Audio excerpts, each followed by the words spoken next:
brought my glasses in case I needed them, but seem to be okay so far. We'll see on the smaller slides. So I'm Tanya Halsall. I'm a postdoctoral fellow at the University of Ottawa Institute of Mental Health Research. So I actually came in from Ottawa, but I've been working with the Planet Youth Lanark County Steering Committee since the summer of 2019. So used to come down here a lot and doing a lot of Zoom more often over the pandemic. So thanks very much for having me tonight, and thank you for being here. And let me see. Okay.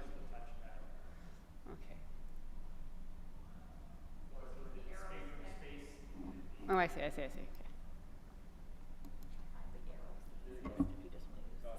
Okay, I'll do it. Thanks, Rebecca. So what I had hoped to talk to you guys about, and I don't have a ton of time, so I'm going to try and condense it a little bit, but so now we know all of this information, we have all this data on our young people, so what do we do with it? And so I'd like to talk a little bit about what other people are doing across the world. And so we are lucky to be a part of this international community where folks are sort of learning by doing and helping each other out as they go. So the 4 cases that I'm going to talk about tonight are Ireland, which is actually 3 communities, Roscommon, Mayo, and Galway. Franklin County in Kentucky, USA. The province of New Brunswick, which is 4 communities, Woodstock, Kent County, St. John, and the Acadian Peninsula. And lastly, Calgary, which just started in the spring. So Planet Youth type strategies that of course originated in Iceland. Iceland's kind of done the whole gambit, but folks are really being creative around how do they apply them in other contexts and within other cultures. So these are 3 general areas of the types of strategies you see within the Icelandic prevention model. So looking at leisure time and promoting extracurricular activities, strengthening connections between family schools, families and other families and within the community, as well as policy development, which is sort of the more upstream aspect. And you'll see examples. This is not an exhaustive list. It's just sort of 3 general categories, and there's examples within all of the communities I'll talk about tonight. So starting with Ireland, who began their journey in 2018, starting to collect their survey data. They've really focused their efforts on the family context. So most of their work has involved trainings, disseminating information, creating agreements, whole website design. So they've really invested a lot of time and energy into these visual products to support changes in parental norms. So taking, for example, you might have noticed in our data, it's a very common finding, not just in Ireland, in Canada, or Lanark, that young people access alcohol through their parents or caregivers. So in Ireland, it was 18%, and here it's 20%. And it's not something that comes from being negligent or abusive. It's actually parents trying to minimize risk by saying, if they're in the house, then I know where they are, and then it's perhaps they won't get into any kind of problems. But what happens is these young people who have access to alcohol at home are more likely to get drunk. And so, for example, in Ireland, they found that the young people who accessed alcohol from their parents were 3 times more likely to be drunk in the last 30 days, which of course then exposes them to more harms. So that's sort of a low-hanging fruit of sharing that kind of information with parents and helping folks to sort of change norms, where alcohol is a very normative substance, both in adults and young people, and we see that across the world in all of the Icelandic surveys. So this is just an example of one of their websites. All of their information, so their website is indicated on the previous slide. All of their videos that they've created, websites, guides, guidelines, they've made it freely available. And they also have trainings for other communities implementing the Icelandic prevention model. So it's not just for parents or students, it's also for practitioners and people implementing. And this is just another example from one of their products. And they've actually done a lot of work with their data. So they've made it freely available through a university database in Ireland, and they've used it for publications, they've used it for grant applications. They sort of package it for organizations to help them in their project planning. And so they've really figured out how to take advantage to the fullest of this data. And we've already taken advantage of, we've put it into grant applications already. I used it in a publication that just came out this morning.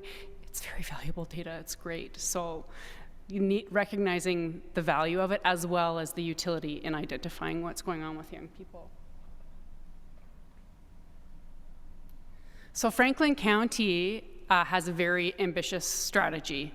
So they actually only began in December 2020. They had their first survey, their very first survey, and they did it while everybody was doing online schooling. So not the easiest circumstances. And their first major intervention was to create a leisure card.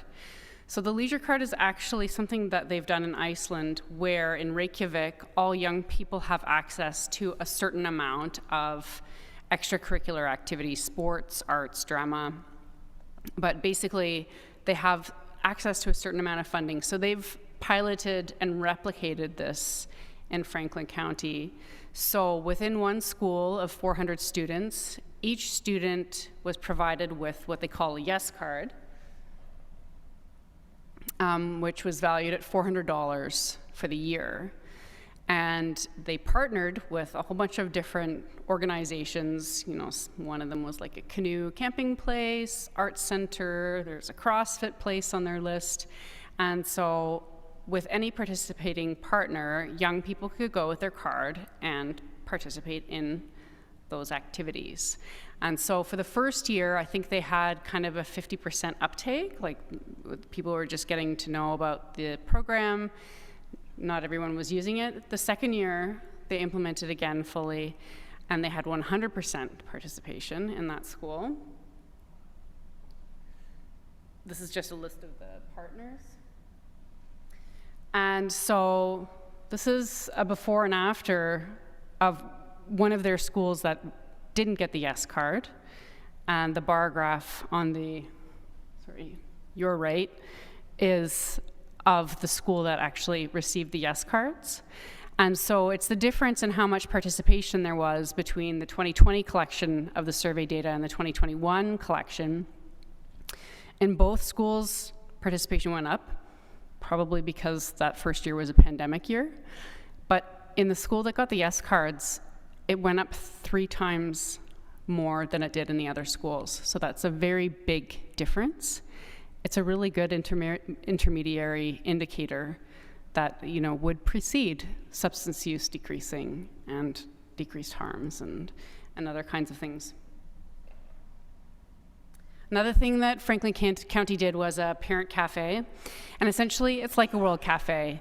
So bringing people together to discuss ideas, share, learn from each other, and they did a training with Be Strong families to essentially follow their methodology and apply it to parent groups in their communities. So they reached out to programs that already had existing participants, brought parents together to first allow parents to share and provide peer support to each other.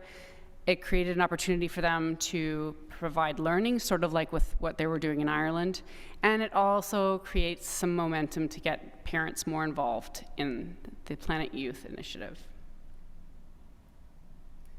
So in Calgary, United Way is the backbone organization, essentially, and they launched in the spring. They haven't collected their first survey yet, but they've done a lot of work already, essentially integrating the model into what they call an Indigenous parallel.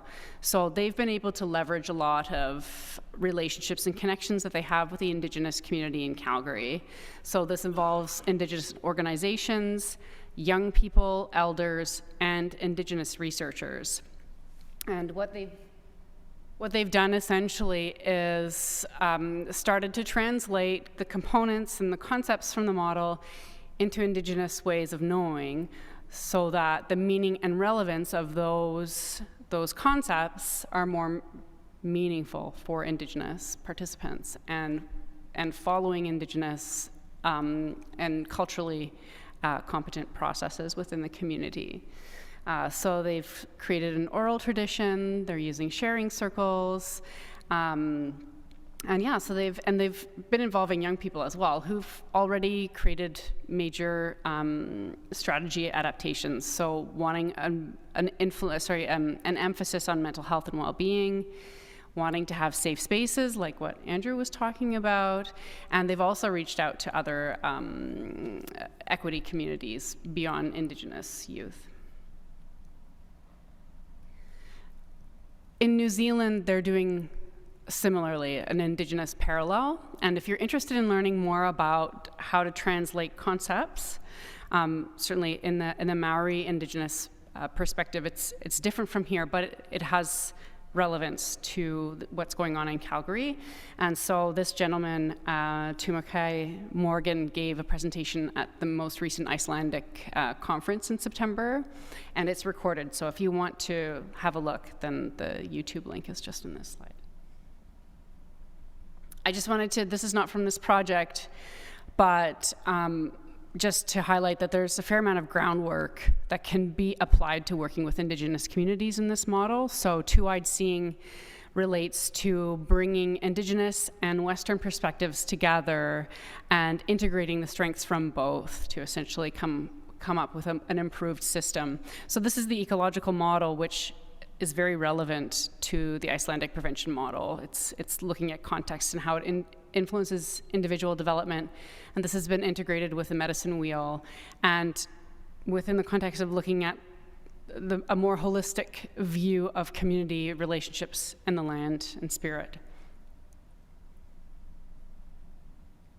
So New Brunswick is the last case that I wanted to discuss. They just launched last month. They were delayed because of the pandemic, and so they actually have done a whole bunch of groundwork already, and I've been working with them just since the beginning of the summer this year, helping them put together an evaluation framework. So I'm a bit familiar with some of the work they've been doing. They're going to be taking a very upstream angle, so certainly working from the vantage point of the province, they hope to place a significant focus on policy development and social determinants of health. So looking at the living and working conditions that affect health more broadly. So education, income equity, and looking at, taxation and things like that around how do you influence marketing around alcohol and vaping and other identified priorities. So because they're working in 4 communities, their main interface, like Planet Youth Lanark County Steering Committee, is within the province. That's their project support team, they call it. And then their action teams will then be located in the 4 different communities. I worked with the Students' Commission on their evaluation, and it's going to be quite comprehensive. So I think they are looking to invest quite a bit of funding into this project. They want to look at policy mapping, environmental mapping, fidelity to upstream approaches, and looking at how the process of implementation, how to make sure that it stays upstream. So they're actually using a tool that is based on our work here in Lanark County that was published by the Public Health Agency of Canada in June, and we're actually using the same tool here. So once again, sort of sharing between communities.